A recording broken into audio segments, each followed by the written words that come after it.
Welcome to Insight Builder channel, data leaders, Python learners, and SQL learners. In this video and next couple of videos, I'll be looking into and helping you to master SQL.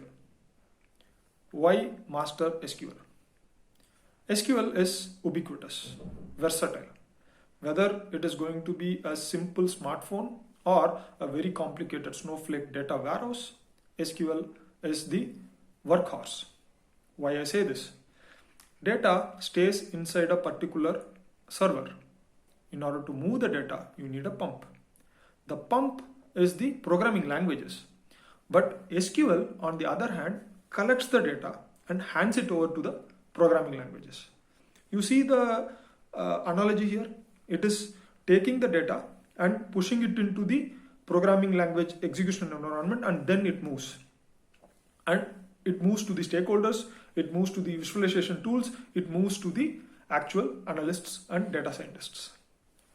This kind of understanding is important. So you should be having the absolute control over the starting point. The starting point is the database server. So how are you going to get that? All you need to do is get an AWS account or an Azure account or a GCP account. All these cloud services will have virtual machines. These virtual machines are what you are going to use, not their database service. We can use their database service later. First, start with absolute basics. That is, get a virtual machine in that cloud service and then install Postgres SQL in that virtual machine. How to do that? That is what we are going to see in the next video. The benefit is you can control what you're installing. You can install PostgreSQL, you can install NoSQL, you can install MongoDB, you can install MySQL. No barriers there because it's just a virtual machine. It's like your local machine. You can install anything there. But the benefit there is it is connected to the internet. So anytime you want that particular database server to be connected to an API service or to some other big data warehouse that you want to connect it with DB tool, you want to connect it with GitHub. Anything and everything is possible in a matter of just changing the configuration files. You see the benefit of it? And later, I will be also helping you to connect that database server with Jupyter notebooks, Kaggle notebooks, PySpark data warehouse, and also other virtual machines that are running data warehouses, applications, and processes. All these things are possible if you start at the absolute basic. So, what are you waiting for? Just stay tuned for the next video. Get your AWS account or Azure or Google account, whatever account it is. Ensure that you have the IAM users, that is the user with lesser privileges but has all the power. And then connect and ensure that you can get a virtual machine, or in case of AWS, it will be EC2 machine. In case of Azure, it will be compute services, their own compute services, and Google Cloud will have their own compute services. Get one of the instances up and running and you should have Ubuntu Linux. Okay, now this could be a surprise. You might be wondering, I don't know Linux. It's all right. All it is going to take is a couple of commands that you need to start mastering. That is how everything starts. Starts at absolute basic, but start with step-by-step process.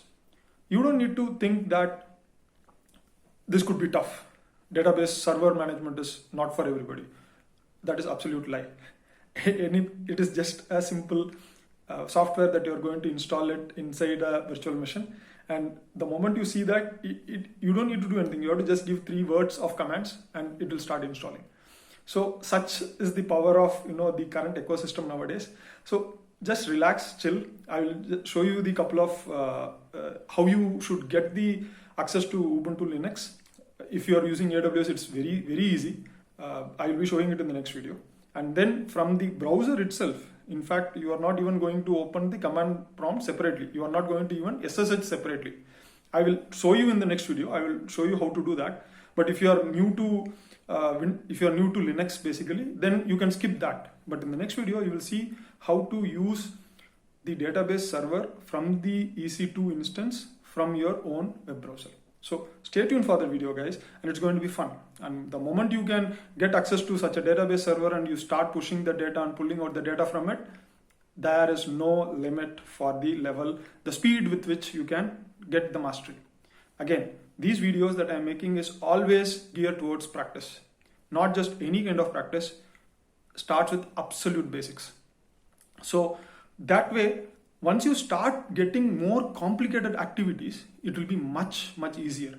And it's not, what happens is, once you understand the basic parts of it, the entire ecosystem becomes very clear to you. You go to Spark, a data warehouse, you will see the same thing. You will go to Snowflake warehouse, you will see the same thing. In BigQuery, Redshift, still the same thing. Only the underlying servers, the hardwares change a bit. Yeah, but the overall concept remains the same, and SQL is there everywhere. So keep this in mind, guys.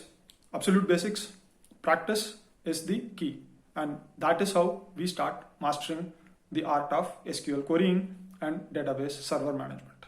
See you in the next video. And till then, get ready with your cloud account and ensure that you can log into the compute service instance and get into the Ubuntu Linux terminal.